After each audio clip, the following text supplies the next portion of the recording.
Hello everyone, welcome back to Magnet Brains. मैं हूं doctor Ritika Bhardwaj. मैं लेकर आई हूं बायोलॉजी फॉर क्लास 11 और आप मेरे साथ पढ़ रहे हैं एनसीईआरटी एग्जाम्पलर। आज के सेशन में हम करने वाले हैं 5th चैप्टर के लिए लास्ट पार्ट फाइनली, जो है लॉन्ग आंसर टाइप क्वेश्चंस। तो हम करेंगे मॉर्फोलॉजी ऑफ फ्लावरिंग प्लांट्स के लिए लॉन्ग आंसर टाइप क्वेश्चन को सॉल्व। इस चैप्टर के लिए हमने बहुत सारे कंसेप्ट समझे, सब कुछ समझा, किसमें क्विक रिवीजन में, और उसके बाद हमने किए एमसीक्यूज सॉल्व, फिर हमने किए वेरी शॉर्ट आंसर्स और शॉर्ट आंसर्स। आज जो है हम इसके करेंगे लॉन्ग आंसर्स को सॉल्व और फिनिश करके फाइनली ये चैप्टर नए चैप्टर की तरफ आगे बढ़ेंगे। लेकिन उससे पहले एक इंपॉर्टेंट जानकारी आपके लिए ये है कि मैग्नेट ब्रेन्स पर किंडरगार्टन से क्लास 12 तक के सभी स्टूडेंट्स के लिए एनसीईआरटी सीबीएसई की जो बुक्स हैं, अदर फेमस राइटर्स की जो बुक्स हैं, उनका कंटेंट बिल्कुल फ्री ऑफ कॉस्ट अवेलेबल है। यही नहीं, कॉम्पिटिटिव एग्जाम जैसे एनटीएससी, ओलंपियाड, उनके लिए भी बिल्कुल फ्री ऑफ कॉस्ट सारे वीडियोस अवेलेबल हैं। और इंपॉर्टेंट ये है कि कुछ चैप्टर्स की वीडियोस देखने के बाद भी आपको कोई पेड सब्सक्रिप्शन नहीं लेना है, कोई फीस नहीं देनी है। आप अपने कोर्स की पढ़ाई कर सकते हैं with the quality content and best teachers, बिल्कुल आराम से, राइट? ओके, तो इसी बात के साथ हम आज का अपना सेशन स्टार्ट करते हैं, जहां हम सॉल्व करेंगे लॉन्ग आंसर टाइप क्वेश्चंस। तो आइए स्टार्ट करते हैं। First question in front of you is distinguish between families Fabaceae, Solanaceae, Liliaceae on the basis of gynoecium characters with figures. Also write economic importance of any one of the above family. हमें 3 families जो NCERT में दी गई हैं, जो हमने पढ़ी हैं, उनके बारे में पूछा गया है, डिफरेंशिएट करने को बोला गया है, और किस बेसिस पे डिफरेंशिएट करना है। वैसे तो बहुत सारे डिफरेंशिएशंस हैं, बट हमें डिफरेंशिएट करना है on the basis of gynoecium, मतलब female reproductive part of a flower के बेसिस पे, ठीक। और उसके बाद हमें बताना है किसी एक फैमिली का इंपॉर्टेंस इकोनॉमिकली, कि क्या इकोनॉमिक पर्पस सॉल्व होते हैं किसी पर्टिकुलर फैमिली से।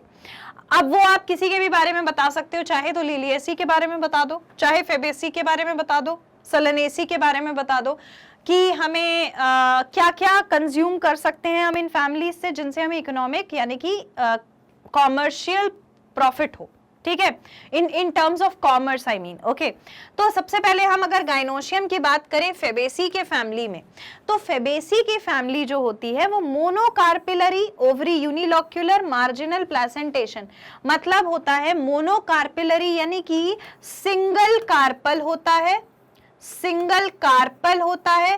कार्पल जो होता है वो क्या होता है? कार्पल होता है जिसमें स्टिग्मा, स्टाइल और ओवरी हो, इस पूरे को हम बोलते हैं carpel.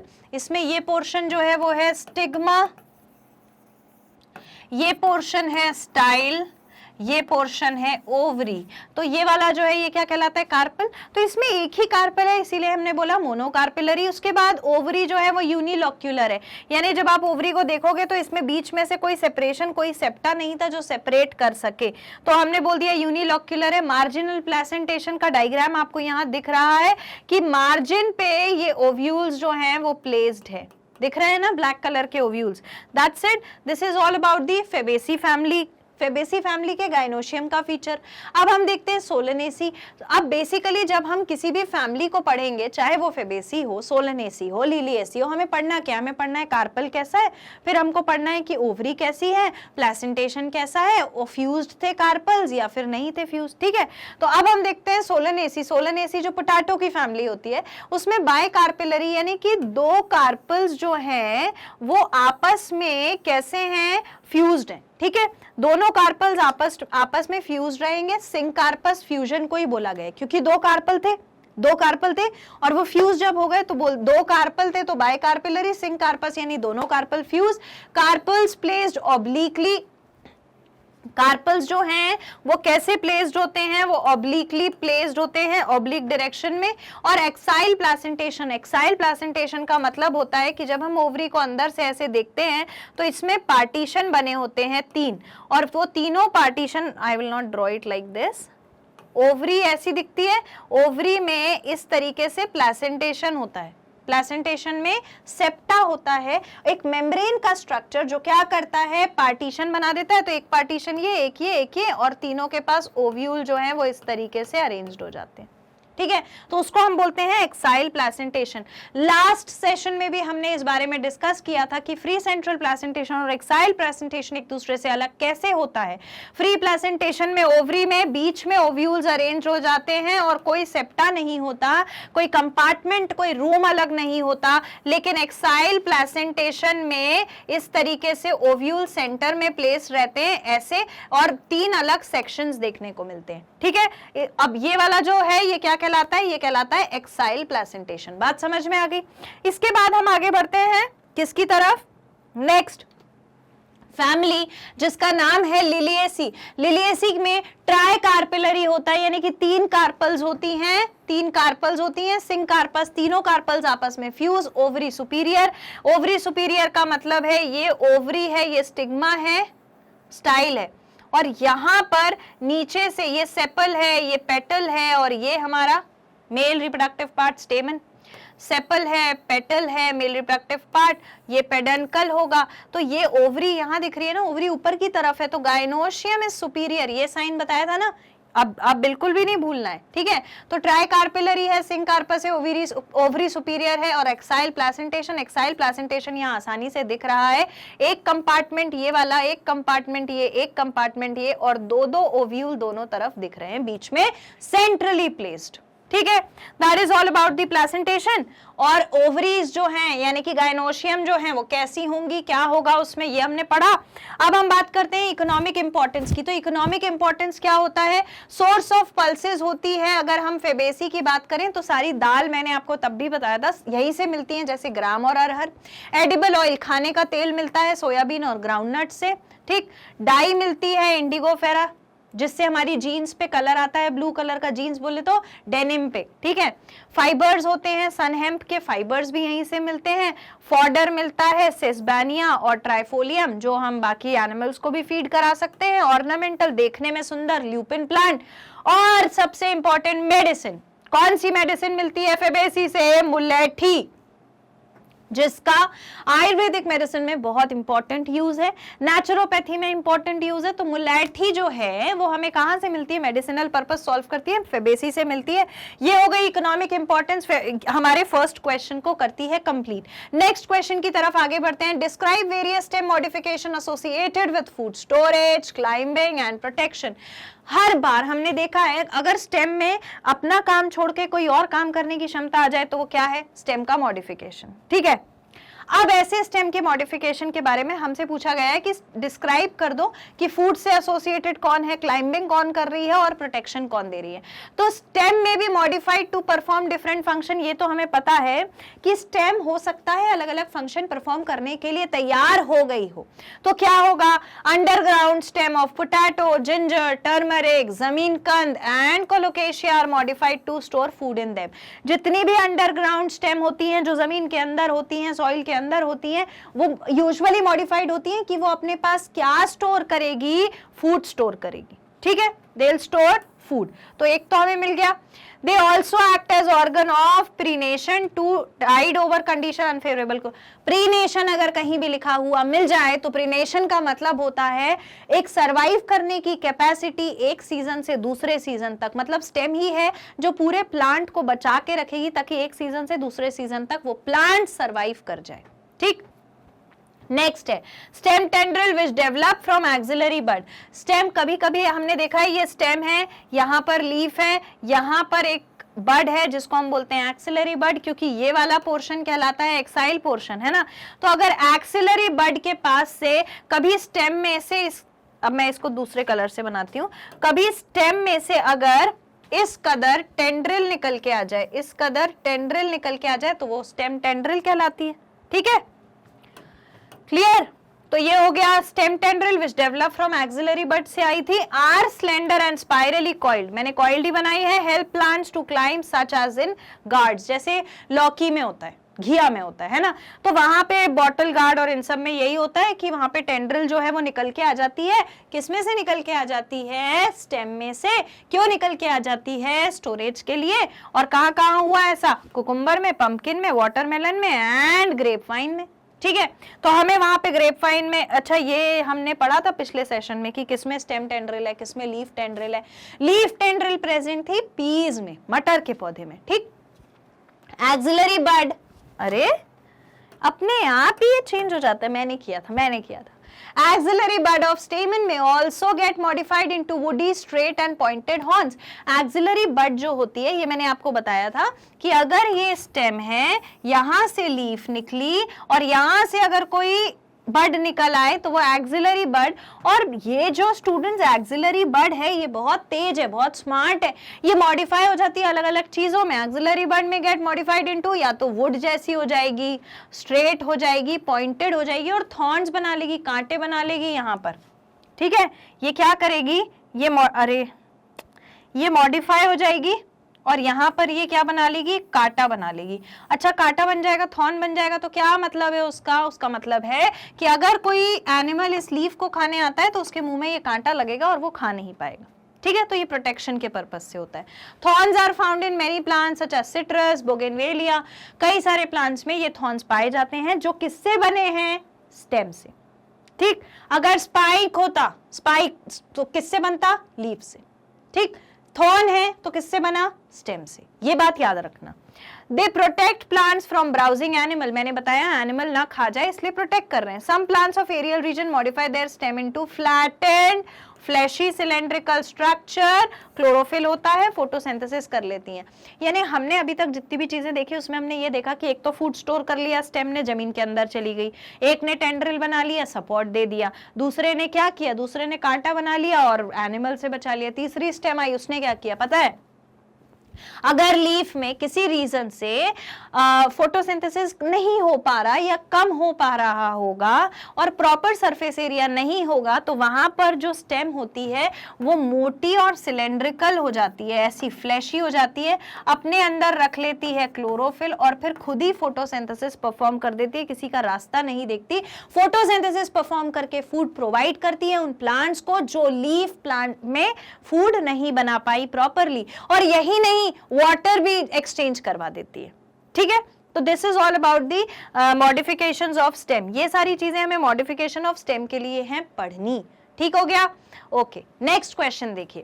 Question number 3 says stolon, offset and rhizome are different forms of stem modification. देखो अभी हमने इतनी सारी बात करी स्टेम मॉडिफिकेशन की, हमें फिर 3 पार्ट्स मिल गए हैं, ऑफसेट, राइजोम और स्टोलोन नाम से। How can these modification form of stem be distinguished from each other. और क्वेश्चन में पूछा है ये तीनों चीजें कैसे एक दूसरे से अलग हैं। अगर हम अंडरग्राउंड स्टेम की बात करें तो अंडरग्राउंड स्टेम जो है वो कहलाती है स्टोलोन। अंडरग्राउंड स्टेम जो स्टोलोन कहलाती है वो क्या करती है, अब भी बताया डियर स्टूडेंट्स, वो फूड स्टोर करती है, ठीक। Underground stem called stolon on some plants spread into new niches and when older in new plants are formed. Food store करके तो रखती है, कभी कभी अंडरग्राउंड चली जाती है और फिर उसके बाद जब फेवरेबल कंडीशन आती है तो निकल आती है और नया प्लांट, नई स्टेम ग्रो करवा देती है, ठीक।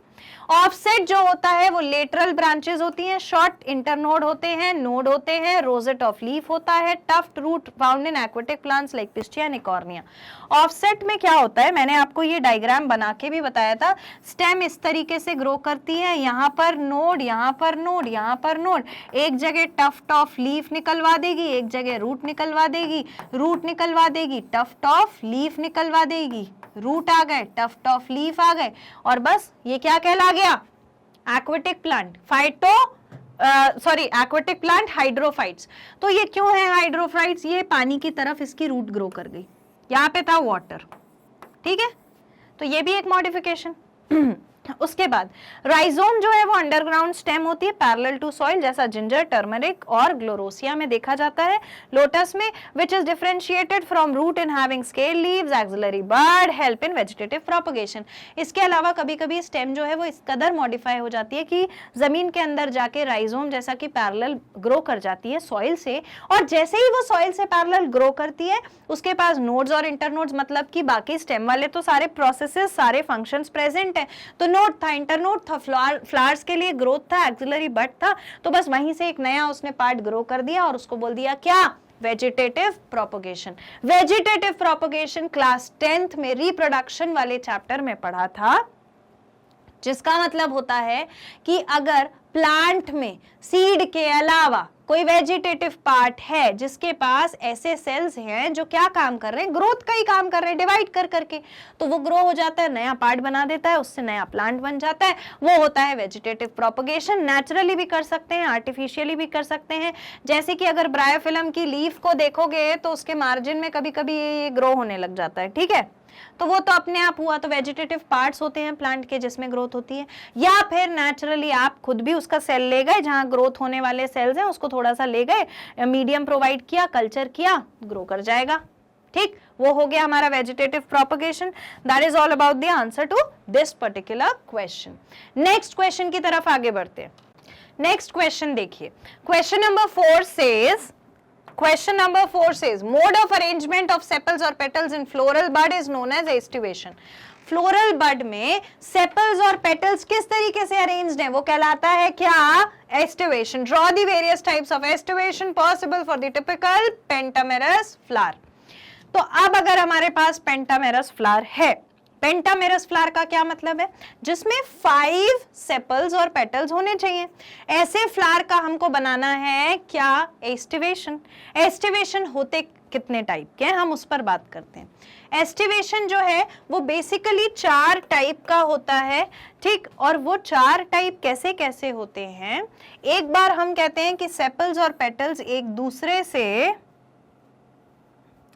सेपल्स और पेटल्स एक दूसरे से इस कदर अरेंज्ड रहते हैं, ठीक है, मतलब आपको यहाँ पर ये चीज दिख रही है ना कि देखो ये एंड बराबर एक साथ हैं, ये एक साथ हैं, ये एक साथ हैं, ये एक साथ हैं, ये एक साथ हैं। मतलब अगर मैं लीफ की बात करूं तो ये लीफ अगर एक ये थी तो दूसरी बिल्कुल इसके मार्जिन से जुड़ी हुई ऐसी होगी, तीसरी फिर इसके मार्जिन से, फिर उसके मार्जिन से, यानी कि लीफ हमेशा अगर मार्जिन पे जुड़ी है तो उसको हम कहते हैं वेलवेट एस्टिवेशन। उसको हम क्या कहते हैं, वेलवेट एस्टिवेशन, ठीक है, जहां पर सेपल्स और पेटल्स एक दूसरे से बिल्कुल मार्जिन से एंड टू एंड कनेक्टेड रहती हैं। यहां पर मैं ये चीज हटा दूं अगर 1 मिनट, हाँ, अगर मैं,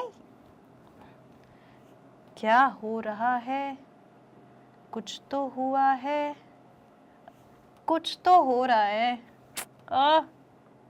ओके ओके ओके, तो अभी हमको यहाँ पे दिख रहा है ना कि देखो ये एंड टू एंड मार्जिन्स जुड़े हुए हैं, ये एंड टू एंड मार्जिन्स जुड़े हुए थे, तो इसको हमने बोला कि ये वेलवेट एस्टिवेशन है। वेलवेट एस्टिवेशन में पेटल्स और सेपल्स हमेशा मार्जिन से जुड़े रहते हैं। लिखोगे क्या, 4 टाइप के एस्टिवेशन है वो तो ठीक है, पर पहला बताओ कि वेलवेट एस्टिवेशन हो सकता है, अगर पेंटामेरस लीफ थी, पेटल थी या सेपल थी, तो वो पांचों की पांचों कैसे अरेंज हो सकती है, मार्जिन में एक साथ अरेंज हो सकती है। तो when sepals and petals in world just touch one another, बिल्कुल एक दूसरे को सिर्फ टच कर रहे हैं, without overlapping, in Calotropis it is said to be valvate. कोई ओवरलैपिंग नहीं हुई, यहां कोई ओवरलैपिंग दिख रही है, नहीं दिख रही, यहां कोई ओवरलैपिंग दिख रही है, नहीं दिख रही, तो बस कोई ओवरलैपिंग हुई नहीं थी। क्या हुआ था, मार्जिन से मार्जिन लगाकर सारे सेपल्स और पेटल्स अरेंज थे, तो वो है वेलवेट एस्टिवेशन। पांचों पेटल्स ऐसे ही अरेंज होंगे अगर हम पेंटामेरस फ्लावर की बात करें। नेक्स्ट है ट्विस्टेड एस्टिवेशन। ट्विस्टेड एस्टिवेशन में होता क्या है कि ओवरलैपिंग होती है। किस कदर ओवरलैपिंग होती है, हो सकता है एक ये है पेटल और एक ये है, फिर एक ये है, फिर एक ये है, फिर एक ये है, ऐसा ओवरलैपिंग दिख रही है ना। देखो मैं इस पोर्शन को मार्क करती हूँ, एक बार ओवरलैपिंग यहां दिखी, यहां दिखी, यहां दिखी, यहां दिखी, फिर यहां दिखी, दिख रही है ना ओवरलैपिंग, और एक जैसी ओवरलैपिंग है। अगर मैं इसको देखूं तो ये एक जैसी ओवरलैपिंग है, एक पार्ट अंदर, एक पार्ट बाहर, एक पार्ट अंदर, एक पार्ट बाहर, एक पार्ट अंदर, एक पार्ट बाहर, एक जैसी है ना सब में। तो अगर ऐसा पैटर्न हमको दिख जाए पेटल्स का या सेपल्स का, तो वो कहलाता है ट्विस्टेड एस्टिवेशन, ठीक। If one margin of, I'll use different color, if one margin of appendage overlap the next one and so on in China rose, एक ने दूसरे को ओवरलैप किया, दूसरे ने तीसरे को ओवरलैप किया, तीसरे ने चौथे को ओवरलैप किया, तो ऐसा देखा जाता है चाइना रोज, लेडी फिंगर यानी कि भिंडी और कॉटन में, ठीक है। So it is called as twisted, इसको हम बोल देते हैं ट्विस्टेड है। और अगर यही ट्विस्टेड कुछ गेम कर जाए, यही ट्विस्टेड कैसा गेम कर जाए, सपोज ये ट्विस्टेड में एक दोनों अंदर हो गई, एक दोनों बाहर हो गई, तो आपको नहीं लगता कि ये दो तो बेचारी कैसी अरेंज थी, सीक्वेंस में अरेंज थी, ये दो अलग आ गई भाई लड़ने के लिए, दो मछलियों ने पूरा तालाब खराब कर दिया। मतलब यहां पर क्या हुआ कि इर्रेगुलरिटी आ गई। क्या आ गई? इर्रेगुलरिटी। जो फूल की पत्तियां हैं वो एक दूसरे से इर्रेगुलरली अरेंज हो गई, एक अंदर थी एक बाहर थी, तो एक चली पूरी बाहर हो गई, एक चली पूरी अंदर हो गई। देखो ये वाली जो है ये अलग हो गई ना, ये पूरी अंदर हो गई, इसमें एक पोर्शन बाहर एक पोर्शन अंदर, एक पोर्शन बाहर एक पोर्शन अंदर, फिर ये पूरी की पूरी बाहर आ गई, इसको भी किसी की बात नहीं माननी, फिर ये अंदर ये बाहर। तो अगर ऐसा एस्टिमेशन है जिसमें रेगुलरिटी दिख रही है, किसमें? ओवरलैपिंग में, तो वो कहलाता है इम्ब्रिकेट। क्लियर? देखो, if the margins of sepals और petals overlap one another, overlap किया but not in any particular direction, कोई पर्टिकुलर डायरेक्शन नहीं था, कोई सी भी ओवरलैप हो गई। So in as in cassia and gulmohar the aestivation is imbricate. इस तरीके का एस्टिवेशन इम्ब्रिकेट एस्टिवेशन कहलाता है। ठीक है, नेक्स्ट अपन देखते हैं इज द वैक्सिलरी। ये जो वैक्सिलरी एस्टिवेशन होता है ये सबसे बढ़िया, सबसे मजेदार एस्टिवेशन, जिसको भूलने की कोई गुंजाइश नहीं है। इसीलिए नहीं है क्योंकि इनका कहना था कि एक हमारे पास बड़ी पेटल ऐसे अरेंज थी, ठीक है, आई ड्रॉ इट अगेन। इनका कहना था एक बड़ी सेपल ऐसे अरेंज थी, या बड़ी पेटल सॉरी ऐसे अरेंज थी, उसके पास फिर दो पेटल्स थी, एक पेटल ऐसी थी एक पेटल ऐसी थी। ठीक, और अभी कहानी खत्म नहीं हुई, इसके पास और दो पेटल्स थी और वो दो पेटल्स ऐसे थी। ठीक है, तो हमें यहाँ पर जो दिख रहा है ये कहानी कुछ ऐसी है कि ये एक बड़ा सा पेटल है जिसको हम नाम से जानते हैं, नाम है स्टैंडर्ड। ठीक, फिर आती हैं दो, ये तो सबसे बड़ी ओवरलैपिंग पेटल, फिर दो आती हैं लेटरल पेटल, जिसको हम क्या बोलते थे? जिसको हम बोलते थे विंग, विंग्स की तरह। ठीक, अच्छा अभी देखो ये तो एक ही पेटल है, लेकिन जो लेटरल पेटल है क्या वो जुड़ी हुई हैं? ये विंग्स जो है वो जुड़ी हुई हैं क्या? नहीं जुड़ी है। ठीक है, ऐसा नहीं है कि इधर वाली कोई विंग बोलेंगे वो भी विंग ही कहलाएगी, है ना, दो लेटरल पेटल्स विंग कहलाती हैं।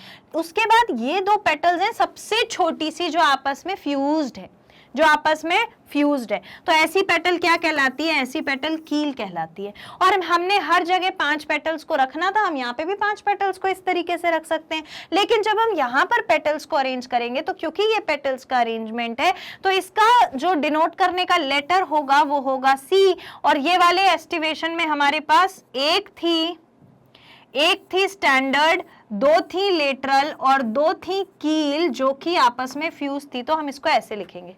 समझ में आ गया? कोई दिक्कत परेशानी तो नहीं? इसे कभी भूलोगे तो नहीं? Very good. अब हमें देख लेना है क्या लिखा है। In pea and bean flowers there are 5 petals, 5 ही हैं, एक बड़ी वाली, दो छोटी वाली और दो सबसे छोटी वाली। द लार्जेस्ट यानी कि स्टैंडर्ड, देखो लिखा है स्टैंडर्ड, ओवरलैप दी 2 लेटरल पेटल, दो लेटरल पेटल को ओवरलैप किया जो क्या कहलाती है? विंग्स। दिख रहा है ना, जो विंग्स कहलाती है। मैं इधर आ जाती हूँ। Turn overlap, which in turn overlap 2 smallest anterior petal, which is known as keel. 2 smallest interior petal, which is known as keel. This type of estivation is known as vexillary. और अगर इस तरीके का estivation दिख रहा है, इस तरीके का पैटर्न दिख रहा है, किस चीज के लिए? Arrangement of petals. भाई उसी को तो पढ़ रहे हैं, वही एस्टिवेशन होता है, तो वो क्या कहलाएगा? वो कहलाएगा वैक्सिलरी एस्टिवेशन। अब एक बार डायग्राम भी देख लो। देखो वेलवेट एस्टिवेशन में एंड टू एंड जॉइन है, ये एंड टू एंड जॉइन है, end to end join, end to end join है, एंड टू एंड जॉइन है, एंड टू एंड जॉइन है, एंड टू एंड। ठीक है, इसे तो नहीं बोलोगे तो सबसे इजी। उसके बाद क्या हुआ? उसके बाद हुआ ट्विस्टेड आई। तो ट्विस्टेड में क्या हुआ? एक दूसरे के ऊपर एक दूसरे के ऊपर एक दूसरे के ऊपर ओवरलैपिंग। कैसे? रेगुलर मैनर में, ये ओवरलैपिंग ये ओवरलैपिंग ये ओवरलैपिंग ये ओवरलैपिंग ये ओवरलैपिंग। हाँ मैडम ओवरलैपिंग दिख रही है, पर रेगुलर कैसे है? देखो इसका एक पोर्शन बाहर और एक अंदर गया, फिर बाहर और अंदर गया, फिर बाहर और अंदर एक पार्ट, फिर एक पार्ट आउटर पोर्शन, एक इनर पोर्शन, फिर एक और अंदर और बाहर का पोर्शन। तो एक जैसी तो लाइन में खड़े हैं ना वो लोग, थोड़ा थोड़ा ओवरलैप करके, तो ये हो गया ट्विस्टेड एस्टिवेशन। और इसका ऑपोजिट हो जाएगा इम्ब्रिकेट में। देखो ये कितनी जिद्दी है, एक इसने पूरी पेटल अंदर रख ली, एक इसने एक पोर्शन बाहर एक पोर्शन अंदर, फिर एक पूरी बाहर, फिर एक पोर्शन अंदर एक पोर्शन बाहर, फिर एक अंदर एक बाहर। मैंने बोला था ना, एक इसने पूरी अंदर रख ली, एक इसने पूरी बाहर कर दी, तो ये दो लोगों ने पूरी लाइन खराब कर दी, तो ये हो गया इम्ब्रिकेट। ठीक है, वैक्सिलरी में क्या हुआ, ये बड़ी वाली पेटल जो है ये क्या कहलाती है, ये है स्टैंडर्ड। उसके बाद लेटरल पेटल क्या कहलाती है, मैं थोड़ा अच्छे से लिख देती हूँ ये आपको, हाँ, ये कहलाती है स्टैंडर्ड। दो लेटरल पेटल दिख रही हैं, वो कहलाती है विंग। फिर दो नीचे, और इसमें देखो यहां से ये जुड़ा हुआ है ना, तो अगर ये जुड़ी हुई है तो ये वाली कौन सी पेटल है, ये है कील। समझ में आ गया, क्लियर हो गया सबको। इसमें कोई गुंजाइश नहीं है गलती की, चाहे एमसीक्यू पूछें, चाहे ड्रॉ करने को बोलें या फिर बोलने लिखने को, लिख देना, बता देना क्या होता है। वेलवेट यानी कि रेगुलर मार्जिन एक दूसरे से कनेक्टेड। फिर आता है ट्विस्टेड यानी कि प्रॉपर सीक्वेंस में रेगुलर ओवरलैपिंग। फिर आता है इम्ब्रिकेट, सीक्वेंस नहीं था ओवरलैपिंग का, कोई इरेगुलर ओवरलैपिंग। फिर आता है वैक्सिलरी, 5 पेटल, बड़ा पेटल छोटे 2, फिर और छोटे 2 पेटल्स। बड़ा पेटल है स्टैंडर्ड, 2 लेटरल पेटल है विंग, और सबसे छोटा कील। बस इसके बाद कोई बात नहीं होगी इस क्वेश्चन की, अब हमें ये अच्छे से याद हो गया। क्वेश्चन नंबर 5 देखिए, arrangement of ovule within the ovary is known as placentation. हाँ बिल्कुल सही बात है, अगर प्लेसेंटा में ओव्यूल को रख दिया जाए, प्लेसेंटा कहाँ प्रेजेंट है, ओवरी के अंदर, वो प्रोटेक्टिव कवरिंग प्लेसेंटा, ओव्यूल, ये दोनों का कैसा अरेंजमेंट है, एक घर में ये कैसे रहते हैं, उसको हम क्या बोलते हैं, उसको हम बोलते हैं placentation. What does the term placenta refer to, name and draw various types of placentation in flower as seen in transection और वीएस। ये जो टीएस और वीएस है ये क्या है, ये सेक्शंस है ना, कौन से वर्टिकली कैसा दिख रहा है, ट्रांसवर्स सेक्शन में कैसा दिख रहा है, हॉरिजॉन्टली कैसा दिख रहा है, लॉन्गिट्यूडनल सेक्शन कैसा दिख रहा है, बस ठीक है, इसमें कुछ घबराने की बात नहीं है। तो ओव्यूल्स जो होते हैं वो एक्चुअली में है क्या, ओव्यूल तो सबसे इंपॉर्टेंट पार्ट है फीमेल रिप्रोडक्टिव पार्ट में, are female reproductive structure and borne in the ovary of the flower. Flower में female reproductive part ovary, ovary के अंदर बनता है ओव्यूल, है ना। तो ये जो ओव्यूल है ये फीमेल रिप्रोडक्टिव पार्ट का सबसे इंपॉर्टेंट पार्ट है, ठीक। Number, structure, position in ovary varies in different plant.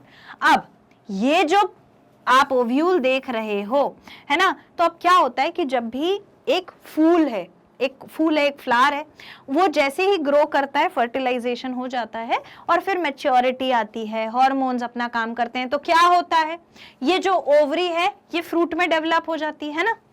तो ये वाले पोर्शन का क्या होता है, ये डीजेनरेट हो जाता है ना, ये वाला पोर्शन क्या हो जाता है, डीजेनरेट हो जाता है। तो अब हम सिर्फ इस पोर्शन को बना लेते हैं, ओवरी वाले पोर्शन को, और जो डीजेनरेट हो गया, अब हम सिर्फ इस पोर्शन को बना लेते हैं और जो पोर्शन डीजेनरेट हो गया उसको हटा देते हैं, ठीक है।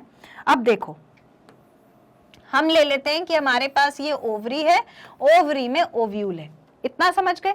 अब जब ओवरी के अंदर ओव्यूल रहता है तो आपको पता है वो कैसे भी प्लांट में कैसे भी तरह रह सकता है ना, अलग अलग प्लांट में, अलग अलग प्लांट की फैमिली में ये जो प्लेसेंटा है इसका और ओव्यूल के रहने का पैटर्न या फैशन अलग अलग है। देखो हर इंसान अपने घर में अलग अलग तरीके से रहता है ना। अगर आप किसी पढ़ने वाले स्टूडेंट के यहाँ जाओगे तो उसके घर में आपको क्या मिलेगा, हर बार टेबल चेयर जरूर मिलेगी, है ना, लैंप मिल सकता है, बुक्स रखी हुई मिल जाएंगी टेबल चेयर पे, बेड मिल जाएगा, ऑब्वियसली सोना तो है सबने, तो बेड मिल जाएगा, वार्डरोब मिल जाएगी। लेकिन अगर आप किसी फैमिली के घर में जाओगे तो आपको क्या मिलेगा, आपको प्रॉपर भैया पूरा ड्राइंग रूम और क्या बोलते हैं किचन होगा, डाइनिंग होगा, लिविंग रूम होगा, सब सारी चीजें अलग अलग उस तरीके से मिलेंगी। एक ही रूम में वो सिर्फ जो पढ़ने गया है वो सिर्फ पढ़ने की तैयारी से गया है, जो घर में रह रहा है वो घर के हिसाब से रह रहा है। अब सपोज ऐसा समझ लो कि किसी की नई शादी हुई हो, तो वो लोग कैसे रहेंगे, देखो उनको जिस चीज का ज्यादा शौक होगा पहले वो खरीद लेंगे, मतलब कि अब उनसे बोल दिया जाए जाओ अब जाके अलग से रहो, तो वो पहले तो खाने की व्यवस्था कर लेंगे, तो किचन उनका जमा हुआ मिलेगा। आज सोचेंगे कि अरे सोफा वोफा रख के क्या करना है, तो ऐसा करते हैं कि वो ले लेते हैं, स्पीकर ले लेते हैं, टीवी ले लेते हैं, है ना। तो सबका अपना अपना अलग अलग रहने का तरीका होता है कि नहीं होता है। अच्छा उसी तरीके से जो ओवरी होती है, जो आगे जाके फ्रूट बन जाती है, तो हर फ्रूट अलग होता है, हर प्लांट अलग होता है। हमने एंजियोस्पर्म पढ़ा, हमने जिम्नोस्पर्म पढ़ा, हमने डाइकॉट पढ़े, हमने मोनोकॉट पढ़े, सबके अपने अपने कैरेक्टर। और क्योंकि सबके अपने अपने अलग अलग कैरेक्टर हैं, सब अलग तरीके से रहते हैं, तो सबकी ओवरी और फ्रूट भी तो अलग है। और अगर ओवरी और फ्रूट अलग है तो ओव्यूल भी तो अलग है। तो वो किस पैटर्न में रहेंगे? बस ये पैटर्न, ये मैनर, ये फैशन क्या कहलाएगा? वो कहलाएगा प्लेसेंटेशन। इतना तो समझ गए। अब ओव्यूल तो हमें मालूम है फीमेल रिप्रोडक्टिव पार्ट में सबसे इंपॉर्टेंट है। तो number, structure, position in the ovary varies in different plant. कितने ओव्यूल हैं, कैसा दिख रहा है ओव्यूल, किस पोजीशन पर ओव्यूल रहेगा, ये अलग अलग प्लांट में अलग अलग होता है। They also differ in mode of attachment with the ovary wall. अच्छा, mode of attachment with the ovary wall से इनका क्या मतलब है? देखो क्या होता है कि अगर ये ओवरी है ना, तो मैंने अभी आपको ये कई बार समझा दिया है, पर फिर भी मैं फिर से बताऊंगी। हो सकता है ओव्यूल ऐसे बीच में रहने लगे, ठीक है, पूरा खाली कमरा था, बीच में 4 लोग बैठ गए, ठीक, तो वो क्या है? वो है फ्री सेंट्रल प्लेसेंटेशन, ठीक है। ये हो गया हमारा फ्री सेंट्रल प्लेसेंटेशन, ठीक। मतलब इसमें प्लेसेंटेशन कुछ ऐसा था कि प्लेसेंटा के अंदर बीचों बीच फ्रीली, किसी से जुड़ने की जरूरत नहीं पड़ी, ना टेबल चाहिए, चेयर चाहिए, सोफा पलंग, कुछ नहीं चाहिए, बीच में आके 4 लोग बैठ गए। ये हो गया हमारा free placentation, free central placentation. इसी के कंपैरिजन में एक ऐसा था ओवरी जिसने पहले कुशन बनाया, ठीक है। तो कुशन कैसे बनाया? कुशन ऐसा बना दिया, ठीक। ये थोड़ा सा मैं डार्क कर देती हूँ तो आपको समझ में आएगा। ये कुशनिंग बन गई एक बीच में, ठीक है, ये कुशनिंग बन गई। अब कुशनिंग के बीच में क्या हुआ? कुशनिंग एक्चुअली है क्या मैडम?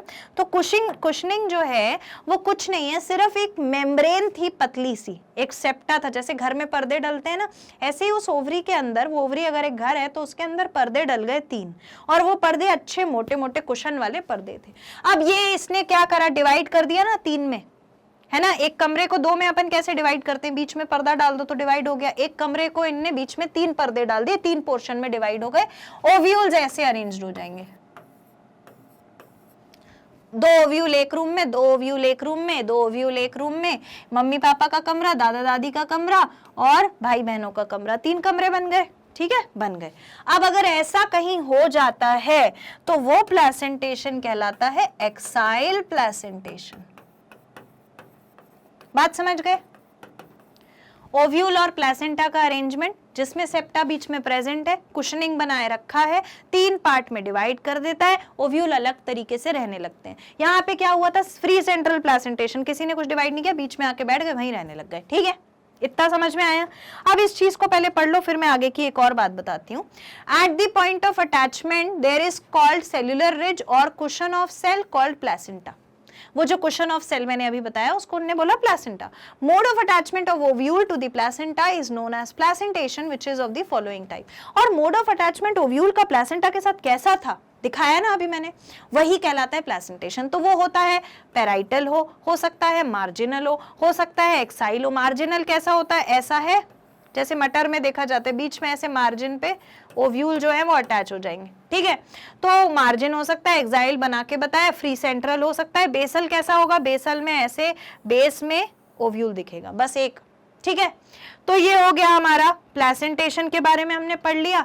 डायग्राम देखो, ये है एक्साइल प्लेसेंटेशन। अच्छा, मैंने आपको सारे प्लेसेंटेशन बताए, बस एक पैराइटल नहीं बताया था। देखो, अच्छा मैं आपको उसको दोबारा बता दूंगी।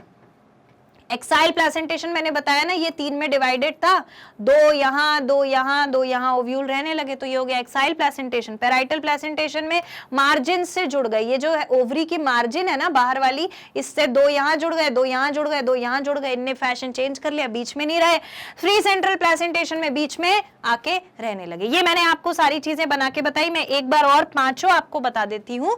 पैराइटल में क्या होगा? ये है प्लेसेंटा, इसकी मार्जिन से, अच्छा एक अपन ये चीज तय कर लेते हैं, ये प्लेसेंटा 1 है ना, ये अपने पास 5 है, ये प्लेसेंटा 2, ये प्लेसेंटा 3, 4, 5, ठीक है। पांचों में देखो प्लेसेंटेशन में ओव्यूल कैसे अरेंज रहते हैं। एक बार एक ओव्यूल अकेला यहां आके रहने लगा, तो ये क्या कहलाएगा? Basal placentation. बेस में आके जुड़ा, बेसल प्लेसेंटेशन। एक बार एक ओव्यूल यहां रहा, फिर 2 ओव्यूल यहां रहे, फिर 2 ओव्यूल यहां रहे, ठीक है, तो ये क्या कहलाया? पेराइटल। मैं यहां लिख देती हूं, ये था बेसल, ये था बेसल, बेसल प्लेसेंटेशन, ठीक है। ये कैसा था? ये था पेराइटल, ठीक है। इसके बाद अब अपन बनाते हैं फ्री सेंट्रल। तो फ्री सेंट्रल वाले में क्या होता है? फ्री सेंट्रल वाले में क्या होता है? फ्री सेंट्रल वाले में कुशनिंग हो जाती है इस कदर। और अब आएगा हमारा ओव्यूल। ओव्यूल कैसे रहेगा? ओव्यूल फिर ऐसे रहेगा, ऐसे ऐसे रहेगा, ठीक है। इसको भी लिख लो, ये क्या है? ये है हमारा एक्सिल। 1 मिनट, हम एक जैसा लिखेंगे ना, हाँ, तो ये था एक्सिल, ठीक है। अब अपन बना लेते हैं फ्री सेंट्रल। फ्री सेंट्रल, तो फ्री सेंट्रल कैसा होता है? जिसमें ओव्यूल बस कुछ नहीं करते, ऐसे रहने लगते हैं। ये हो गया फ्री सेंट्रल, बीचों बीच आके रहने लगे। और मुझे एक चीज और करनी पड़ेगी मार्जिनल बनाने के लिए। मार्जिनल वाले में क्या होता है कि ऐसा ओवरी दिख रही है और इसमें यहां पर आके मार्जिन पर रहने लग गए ओव्यूल, ठीक है। तो ये क्या कहलाएगा? ये कहलाएगा मार्जिनल। अब तो नहीं भूलोगे, ये कहलाएगा मार्जिनल। अब तो नहीं भूलोगे, अब कोई कंफ्यूजन तो नहीं होगा। ऐसा अपने एक पेज में कॉपी में बना के रख लेना, ठीक है। Clear? Okay, yes. Now will move on to the next question. Next question देखो, question number 6, sunflower is not a flower, explain. बताओ, सनफ्लावर फ्लावर नहीं है इनका कहना है। अब क्या करें अपन? और बोल रहे हैं कि तुम एक्सप्लेन भी करो। कितनी बड़ी जबरदस्ती है, एक तो खुद स्टेटमेंट दे दिया, दूसरा कह रहे हैं एक्सप्लेन भी करो। बंदा करे तो क्या करे? अब बताना तो पड़ेगा कि अगर वो फ्लावर नहीं है तो क्या है। सनफ्लावर जो होता है उसकी ये टेंडेंसी होती है सनफ्लावर की कि वो क्या करता है, उसमें 2 पार्ट्स होते हैं, है ना। एक पार्ट होता है ब्राउन कलर का, आपने भी देखा होगा सनफ्लावर, मेरे हिसाब से वैसे सभी ने देखा होगा। ऐसा एक बीच में डिस्क होती है, इसको मैं थोड़ा छोटा बनाती हूँ। बीच में ऐसी एक डिस्क होती है ना, ठीक है। और इस डिस्क के बाद इसमें येलो कलर के अपन ये कलर ले लेते हैं, येलो कलर की इसके पास क्या होती है, और एक ऐसा पार्ट होता है, ऐसा होता है। सब एग्री करते हैं ऐसा ही होता है ना सनफ्लावर को, अगर ध्यान से देखो, ठीक है। मैं इसको और थोड़ा सा कवर कर देती हूँ। ये हमने कवर कर दिया, ये हमारा सनफ्लावर बन गया, ठीक है। इनका कहना है कि सनफ्लावर फ्लावर नहीं है, और मेरा भी कहना है, मुझे भी लगता है सनफ्लावर फ्लावर नहीं है। आपको क्या लगता है? है कि नहीं है? अब बहुत से बच्चों को समझ में आ गया होगा, जिनको आ गया है वो एक बार कमेंट में मुझे बता दो। आ गया? देखो, इसमें क्या होता है, सनफ्लावर में 2 पोर्शन होते हैं। एक होता है ये वाला पोर्शन, एक होता है ये वाला पोर्शन, और एक होता है ये वाला पोर्शन, ठीक है। तो आप मेरी बात मानो कि ये जो है ये पूरा एक अलग पार्ट है, और ये पूरा एक अलग पार्ट है। ये जो ब्राउन कलर का दिख रहा है बीच में डिस्क वाला, ये अलग पार्ट है, और ये जो ऊपर दिख रहा है लीफ वाला, ये अलग पार्ट है। मैम कैसे अलग पार्ट है? कि ये देखो, ये कैसे दिख रहा है, रेज जैसी दिख रही है ना, सन की रेज ऐसी बनाते थे ना अपन बचपन में। यहाँ अगर सन बना दें तो बनाते थे ना, तो बस ऐसे ही सन की रेज की तरह ये भी दिख रही है। तो ये जो सन की रेज की तरह दिख रही हैं, ये कहलाती हैं रे फ्लोरेट्स, ठीक है। ये क्या कहलाती हैं? Ray florets. अभी समझो। और ये जो डिस्क वाला पोर्शन दिख रहा है, ये इसका नाम ही रख दिया उन्होंने, डिस्क फ्लोरेट्स, ठीक है। इतना समझ में आया है ना? 2 पोर्शन है, एक रे फ्लोरेट और एक डिस्क फ्लोरेट सनफ्लावर में। और वो फ्लावर नहीं है, तो फिर वो क्या है? वो है इनफ्लोरेसेंस। अच्छा मैं इनफ्लोरेसेंस भी आपको ऐसे समझाती हूँ एक एक करके, अपन इतना सारा एक साथ नहीं पढ़ते। Sunflower is actually an inflorescence capitulum, it is not a flower. Inflorescence का मतलब होता है कि फ्लोरल पार्ट्स का ग्रुप है। तो फ्लोरल पार्ट्स का एक ये ग्रुप है और एक ये ग्रुप है, इतना समझ गए। कैपिटलम लिखा हुआ है ना, तो कैपिटलम होता है हेड, हेड वाला portion. Here the peduncle is flattened, which is called receptacle. Inflorescence is surrounded by whorl of bracts, collectively called involucre. On receptacle, two kinds of florets are present. इसका क्या मतलब है? इसका मतलब है कि इसके पास एक कैपिटलम यानी कि हेड होता है, और बेसिकली वो कैपिटलम ही है जिसकी वजह से ये सिंगल फ्लावर जैसा दिख रहा है। देखो कैसे पता चलेगा हमको। कैपिटलम में क्या होता है कि एक पेडिकल होता है, एक रिसेप्टिकल होता है, ठीक है। पेडिकल होता है यानी कि वो फ्लावर को जिससे हम पकड़ते हैं ना, वो वाली डंडी, उसके ऊपर होता है रिसेप्टिकल, रिसेप्टिकल, ठीक है। और यहां पर छोटी छोटी ब्रैक्ट्स होती हैं, ठीक है, यहां पर छोटी छोटी ब्रैक्ट्स होती हैं, ये था रिसेप्टिकल, ठीक है। छोटी छोटी ब्रैक्ट्स होती हैं, फाइलरीज कहलाती हैं। इसके ऊपर होता है एक डिस्क, ठीक है, इसके ऊपर होती है एक डिस्क, 1 मिनट, इसके ऊपर होती है एक डिस्क इस तरीके से प्लेस्ड, और इस डिस्क के ऊपर यहां पर इसको अपन ऐसा कर लेते हैं, ठीक है। इस डिस्क के ऊपर होती हैं लीव्स, लीव्स जैसी दिखने वाली दूसरी रे फ्लोसेट, 1 मिनट, इसके ऊपर होती है रे फ्लोसेट, फ्लोरेट्स, ठीक है, ये इस तरीके से दिखती हैं। और क्योंकि यहाँ पर एक पेडिकल है यानी कि स्टेम जैसा पोर्शन, वो जो डंडी होती है जिससे फूल को पकड़ते हैं, उसके ऊपर एक रिसेप्टिकल है, एक वो पोर्शन जिसके ऊपर पूरा फ्लावर रेस्ट करता है, और ब्रैक्ट भी प्रेजेंट है, और इसी की वजह से ये एक फ्लावर दिखता है। जबकि इसमें ये वाला जो पोर्शन है ये है डिस्क फ्लोरेट और ये है रे फ्लोरेट। अगर हमें इसको याद रखने में दिक्कत हो रही है, नहीं समझ में आ रहा, तो इसका एक और तरीका है। रे फ्लोरेट होता है कोरोला ऑफ रे, समझे, और डिस्क फ्लोसेट होता है corolla, corolla of disc. Corolla का मतलब क्या होता था? कोरोला का मतलब होता था कि वॉल्स ऑफ पेटल्स, यानी कि पेटल्स का ग्रुप। पेटल्स क्या है? कलर्ड जो पेटल्स दिखती हैं फ्लावर में यार, फूल की जो पत्तियां खेलते हैं जिससे, ठीक है।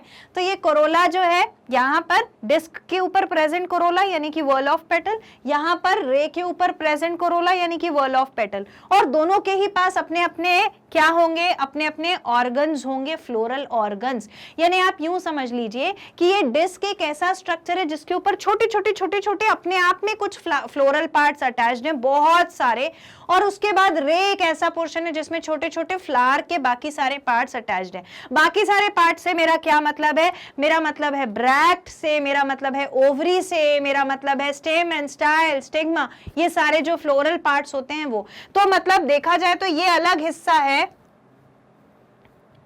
ये अलग हिस्सा है डिस्क वाला, और ये रे वाला अलग हिस्सा है। यहां पर ब्रैक्ट्स हैं, उसके बाद रिसेप्टिकल है, ये पोर्शन जो है ये रिसेप्टिकल है, और ये वाला पोर्शन जो है ये रेडिकल है। ये एग्जाम के पॉइंट ऑफ व्यू से बहुत इंपॉर्टेंट है, और यहां पर भी आपको दिख रहा है। अगर मैं इसकी ये वाली लेबलिंग अभी के लिए मिटा दूं और मैं इसके नीचे अगर ड्रॉ करूं तो कैसा दिखेगा? इसके नीचे जब मैं ड्रॉ करती हूं तो ये है हमारा क्या? रिसेप्टिकल, ये है पेडनकल, और ये है हमारी ब्रैक्ट्स, ठीक है। ये हो गया सनफ्लावर। यहां पर है पेडिसिल, ये है रिसेप्टिकल, ठीक है। अब आपको यहां पर ये बहुत अच्छा नहीं दिख रहा था ना, यहां पे दिख रहा है, ठीक है। इसके बाद ये है हमारा ब्रैक्ट, और ये है हमारा, यूजिंग द रॉन्ग कलर, ये है हमारा डिस्क, डिस्क फ्लोरेट, ठीक है, ये डिस्क फ्लोरेट। और इसके ऊपर ये क्या है, ये है रे फ्लोरेट। डिस्क फ्लोरेट पे छोटे छोटे बहुत सारे फ्लोरल पार्ट्स हैं। फ्लोरल पार्ट्स मतलब फ्लावर के बाकी जो फूल के बाकी सारे हिस्से होते हैं वो बहुत सारे प्रेजेंट है। आप यूं समझ लो कि ये एक पूरा खुद ही इन्फ्लोरेसेंस है। इन्फ्लोरेसेंस का मतलब क्या होता है, जहां बहुत सारे फ्लोरल पार्ट्स अटैच रहते हैं, और रे अलग फ्लोरेसेंस है, ठीक, जहां पे बहुत सारे फ्लावर्स के पार्ट अटैच्ड हैं। ओवरी दोनों में प्रेजेंट रहेगी, गाइनोशियम दोनों में प्रेजेंट रहेगा। तो फिर से इसको पढ़ो, here the peduncle is flattened which is called receptacle. ये जो अपन ने बनाया है ना, ये जो अपन ने बनाया है ना, ये फ्लैटेंड स्ट्रक्चर, ये ग्रीन कलर से, ये जो है ये वाला जो स्ट्रक्चर है ये रिसेप्टिकल कहलाता है, flattened structure. Inflorescence is surrounded by whorl of, inflorescence is surrounded by whorl of bract, और इस इन्फ्लोरेसेंस को ब्रैक्ट के व्हर्ल ने जो है, वो ब्रैक्ट के ग्रुप ने जो है सराउंड कर रखा है, कलेक्टिवली कॉल्ड एज इनवॉल्कर। तो ये वाला जो है ना, ये ब्रैक्ट का जो ग्रुप है, ये पूरा ग्रुप कहलाएगा इनवॉल्कर, ठीक है, ये इनवॉल्कर कहलाएगा। On receptacle two kinds of florets are present. Receptacle के ऊपर दो तरह के फ्लोरेट्स प्रेजेंट है, एक डिस्क और एक होता है रे। तो रे फ्लोरेट क्या होता है, जाइगोमॉर्फिक होता है, बायलेटरल सिमेट्री, जिसका मतलब है यूनिसेक्सुअल फीमेल। मैंने बोला था ना, ओवरी जरूर प्रेजेंट रहेगी, ओवरी प्रेजेंट है। कोरोला लिंग्यूलेट और स्ट्रैप्ड शेप्ड। लिंग्यूलेट कोरोला का मतलब क्या होता है, ऐसा लिंग्यूलेट कोरोला शेप है बस, ठीक, इतना कोई घबराने वाली बात नहीं है, डरा मत करो। तो इतना समझ में आ गया, जाइगोमॉर्फिक है, यूनिसेक्सुअल है, एक ही सेक्स प्रेजेंट है। कौन सा सेक्स प्रेजेंट है, फीमेल रिप्रोडक्टिव पार्ट, मतलब कार्पल, मतलब स्टाइल स्टिग्मा और ओवरी, ठीक है, इतना समझ में आया। मैं ऐसा करती हूँ कि आपको एक्सप्लेन करने में अच्छा रहेगा, मैं ये वाला पोर्शन इरेज करती हूँ, डायग्राम बना रहने देती हूँ, ठीक है। अब देखो आगे, डिस्क फ्लोरेट की अगर हम बात करें, डिस्क फ्लोरेट की अगर हम बात करें तो एक्टिनोमॉर्फिक होता है। एक्टिनोमॉर्फिक का क्या मतलब है, क्या मतलब है, अपना क्या, रेडियल सिमेट्री, रेडियल सिमेट्री और बायलेटरल सिमेट्री। बायलेटरल सिमेट्री अपन पढ़ चुके हैं, रेडियल सिमेट्री है, बाइसेक्सुअल यानी कि मेल और फीमेल पार्ट दोनों प्रेजेंट है। कोरोला ट्यूब्यूलर है, हाँ दिख ही रहा है ना, ये तो ट्यूब्यूलर जैसा कोरोला है।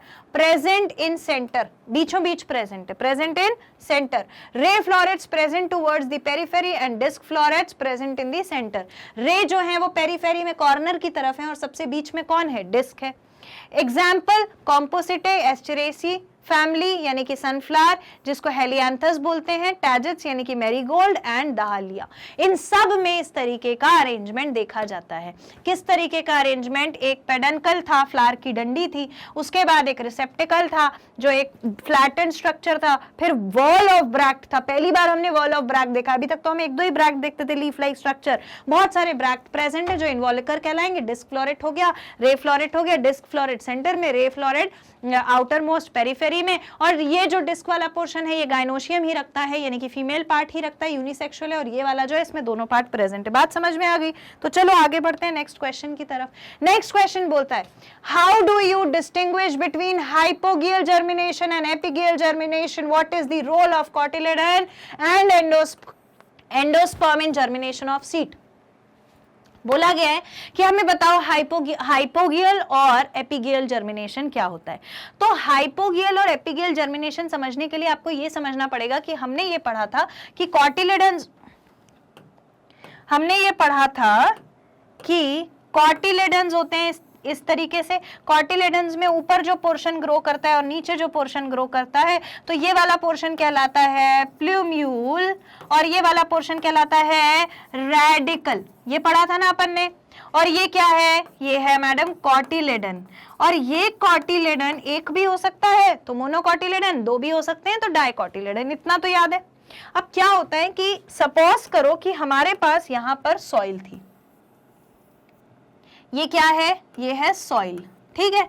सॉइल में हमने एक सीड डाला, सॉइल में हम एक सीड डाल देते हैं, ठीक है। जब इसमें से ग्रोथ होगी, है ना, तो वो दो तरीके से हो सकती थी। कौन से दो तरीके हैं, वो दो तरीके क्या हैं?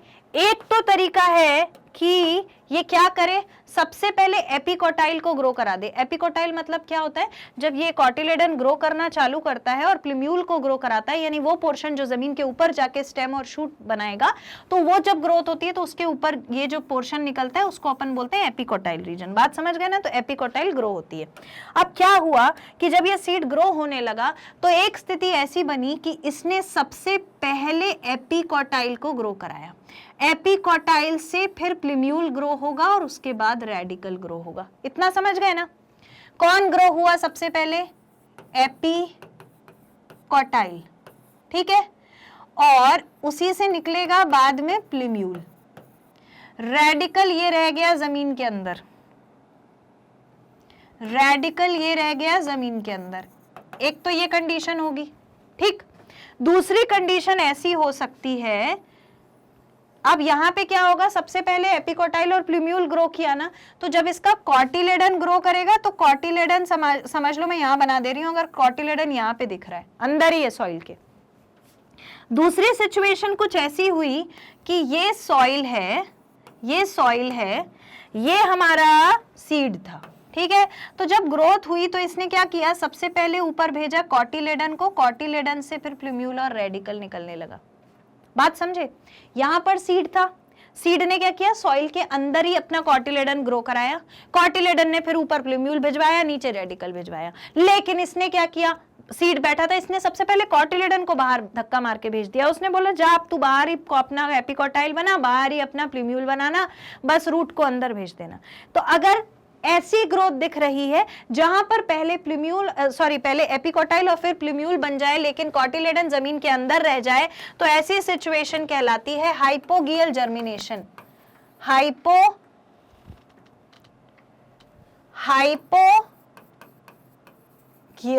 जर्मिनेशन, बात समझ गए? ये कहलाती है हाइपोगियल जर्मिनेशन।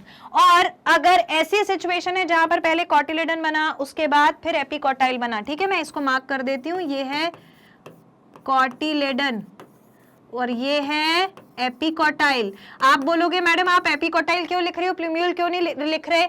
ऐसा इसीलिए बेटा कि सबसे पहले तो एपिकोटाइल ही ग्रो होगा, फिर आएगा प्लूम्यूल, ठीक है, सबसे पहले ग्रोथ उसकी दिखती है, और फिर ये है हमारा रेडिकल, ठीक है। तो ये क्या कहलाएगा, ये कहलाएगा एपिगियल जर्मिनेशन। मैं सिर्फ जर्मिनेशन का ये इतना लिख रही हूं।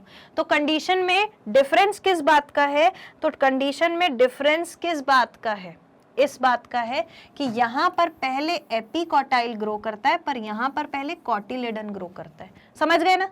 इतनी कहानी समझ में आ गई?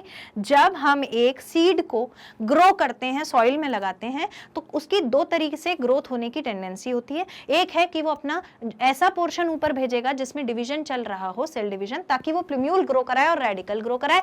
दूसरी सिचुएशन ऐसी होगी जहां पर वो पूरा कॉटिलेडन ही ऊपर भेज देगा कि अब तुम जाओ और ग्रो कराओ, ठीक है। तो अगर कॉटिलेडन ऊपर भेज दिया तो एपिगियल, और अगर एपिकोटाइल भेजा तो हाइपोगियल। बात समझ गए? देखो, हाइपोगियल germination, let me use this color. When the epicotyle grows first, जब एपिकोटाइल सबसे पहले आया, only the plumule is pushed out of the soil. कौन पहले आएगा सॉइल से बाहर? सिर्फ प्लूम्यूल का एरिया जो आगे जाके शूट बनाएगा। Cotyledon and all the other parts remain under the soil, बाकी सारे पार्ट सॉइल के अंदर। Germination is called hypogeal. तो ऐसी जर्मिनेशन क्या कहलाई? Hypogeal. Most of the monocot, ज्यादातर मोनोकॉट्स में देखा जाता है जिनके पास एक ही कॉटिलेडन होता है। Maize, rice, coconut and some of the dicot जैसे pea, gram, broad bean, vicia, faba and mango, इन सब में देखा जाता है हाइपोगियल जर्मिनेशन, ठीक है। अब मैं ये वाला पोर्शन बस इरेज करती हूं सो दैट हम देख सकें कि हमारा जो डायग्राम है वो कितना जस्टिफाई कर रहा है। अब देखो यहां पे क्या हुआ, एपिगियल जर्मिनेशन में क्या हुआ था मैडम? एपिगियल जर्मिनेशन में when hypocotyl grows first, hypocotyl grow किया सबसे पहले, it pushes the cotyledon and It pushes the cotyledon and other parts of the seed out of the soil. इसने किसको पुश कर दिया बाहर? कॉटिलेडन को।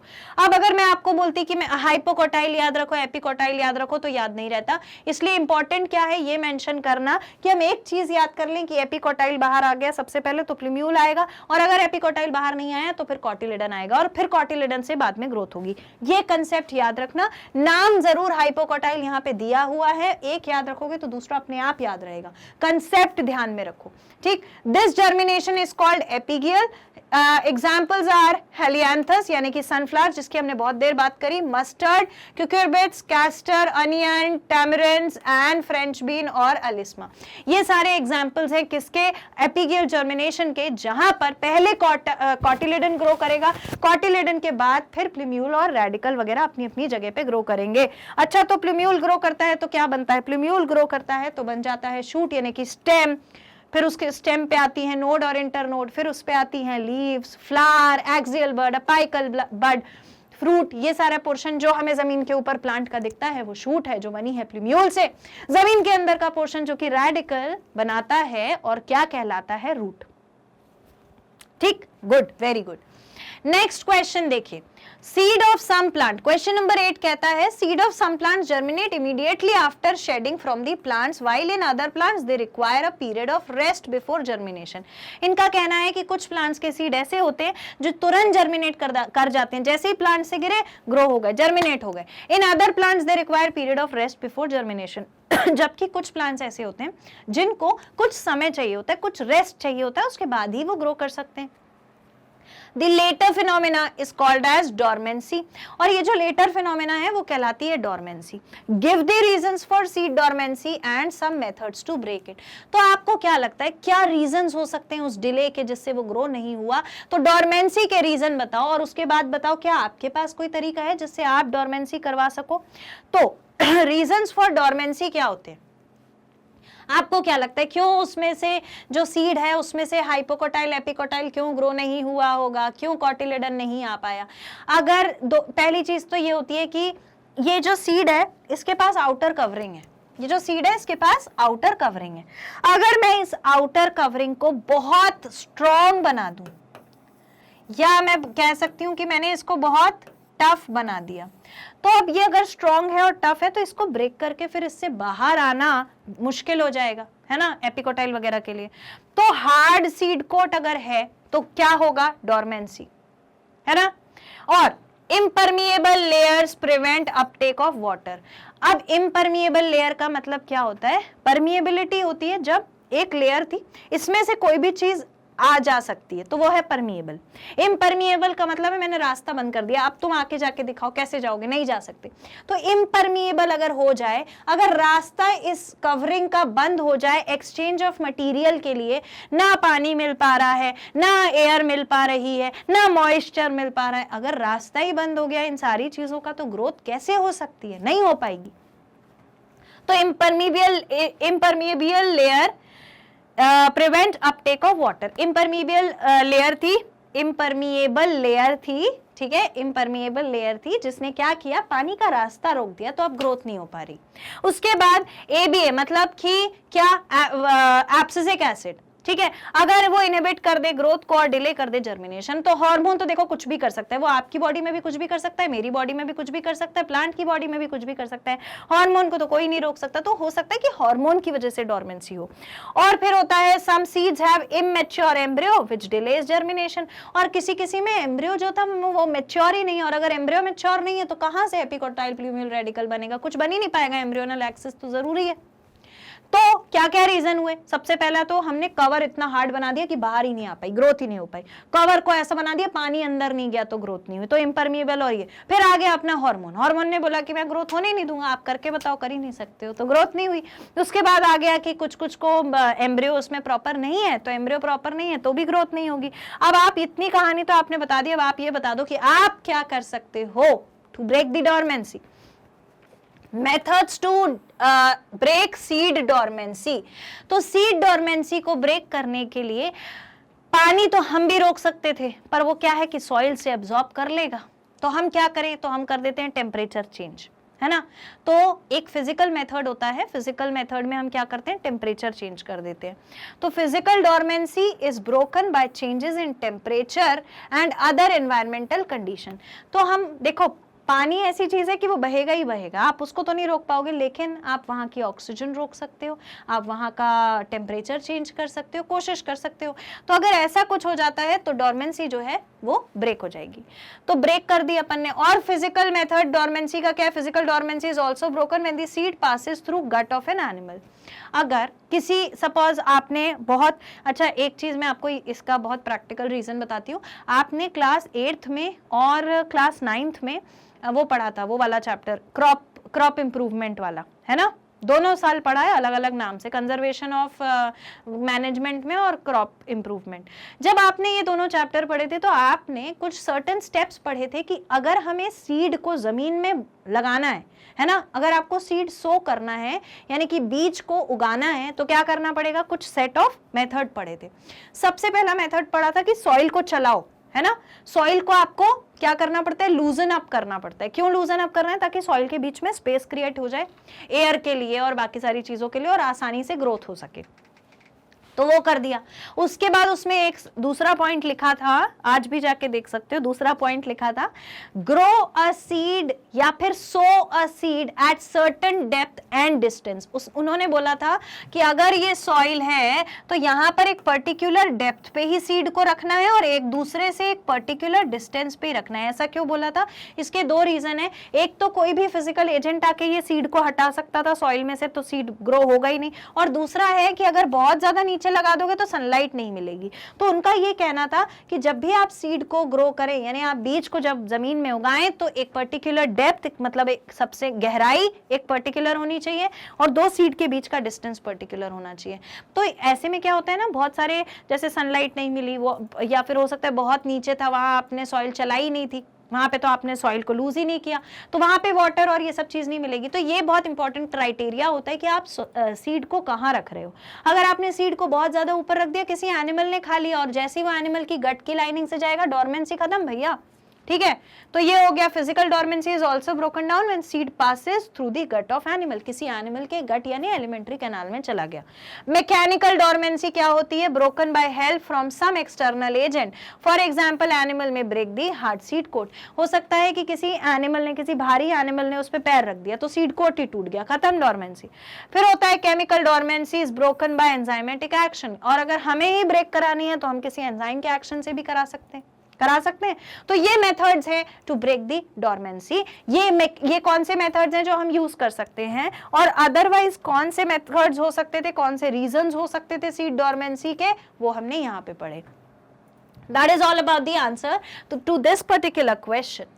Okay, so we are done with the long answer type question for this chapter and finally we are done with the chapter itself. Next session में मैं आपसे मिलूंगी एक नया chapter लेकर, इसके आगे का, that is the 6th chapter anatomy of flowering plants. तब तक के लिए इस चीज को पढ़ते रहना, रिवाइज करते रहना, कोई भी कंसेप्ट मिस नहीं करना है। बार बार भी आप जाके देख सकते हो, सारे वीडियोस अवेलेबल हैं। मैग्नेट ब्रेन्स ने आप लोगों की सुविधा के लिए इन सारे वीडियोस को दो अलग जगह पर अवेलेबल कराया है। एक तो हमारी ऑफिशियल वेबसाइट है www.magnetbrains.com और दूसरा ऐप है जो प्ले स्टोर पर मैग्नेट ब्रेन्स के नाम से अवेलेबल है। आपको क्या करना है, आपको टाइप करना है सर्च बार में www.magnetbrains.com, ऑफिशियल पेज ओपन होगा। उस ऑफिशियल पेज पे आपको टॉप कोर्सेज को एक्सप्लोर करने का ऑप्शन मिलेगा, जहां लिखा होगा CBSE English medium, Hindi medium, spoken English, NTSC olympiad या यूपी बोर्ड। हम पढ़ रहे हैं सीबीएसई इंग्लिश मीडियम, जिसमें हमको पढ़ना था क्या, NCERT exemplar. NCERT exemplar 6 to 12 पे क्लिक करिए, जैसे ही क्लिक करेंगे ऐसा एक पेज ओपन होगा, अलग अलग टीचर्स के अलग अलग सब्जेक्ट्स के आपको दिख जाएंगे पूरे वीडियोस। तो उस पर आप वॉच नाउ पर क्लिक करिए। जैसे हम बायोलॉजी पढ़ रहे हैं, यहाँ पर हमने वॉच नाउ पर क्लिक किया, जैसे ही आप वॉच नाउ पर क्लिक करते हैं ऐसा एक पेज ओपन हो जाता है, जहां पर पूरी इंफॉर्मेशन दी हुई है कि इसमें इस पर्टिकुलर विंग में क्या क्या प्रेजेंट है। और इसके बाद यहाँ लिखा है watch chapter wise video sequence में, यहाँ पर पूरे चैप्टर वाइज वीडियोस अरेंज्ड हैं, उसको आप वॉच नाउ पे क्लिक करो, इस तरीके से वीडियो आपके सामने प्ले होने लगेगा।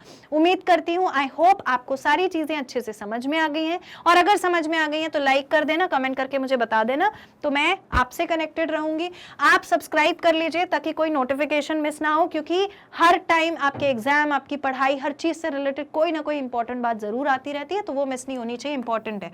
और इसे शेयर कर दीजिए अपने फ्रेंड्स और सिबलिंग्स सबके साथ, because Magnet Brains is the only platform that provides 100% free education from kindergarten to class 12। मैं मिलूंगी आपसे नेक्स्ट सेशन में। Thank you.